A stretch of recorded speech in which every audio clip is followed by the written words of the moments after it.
اللہ تعالیٰ کا ارشاد نوافل والے کے حق میں۔ حق تعالیٰ شانہ ارشاد فرماتے ہیں،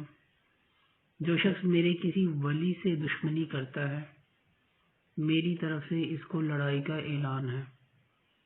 اور کوئی شخص میرا قرب اس چیز کی بنسبت زیادہ حاصل نہیں کر سکتا جو میں نے اس پر فرض کی ہے، یعنی سب سے زیادہ قرب اور نزدیکی مجھ سے فرائض کے ادا کرنے سے حاصل ہوتی ہے، اور نوافل کی وجہ سے بندہ مجھ سے قریب ہوتا رہتا ہے،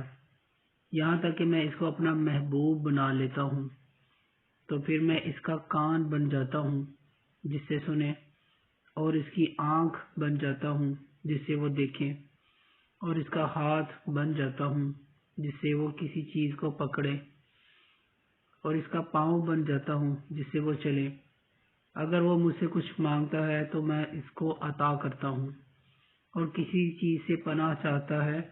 تو میں پناہ دیتا ہوں۔ آنکھ کان بن جانے کا مطلب یہ ہے کہ اس کا دیکھنا، سننا، چلنا،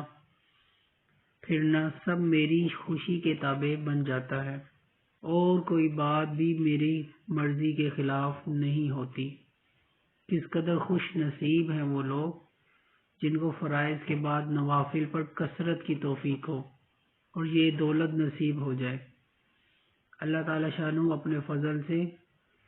ہمیں بھی اور میرے دوستوں کو بھی نصیب فرمائے، آمین۔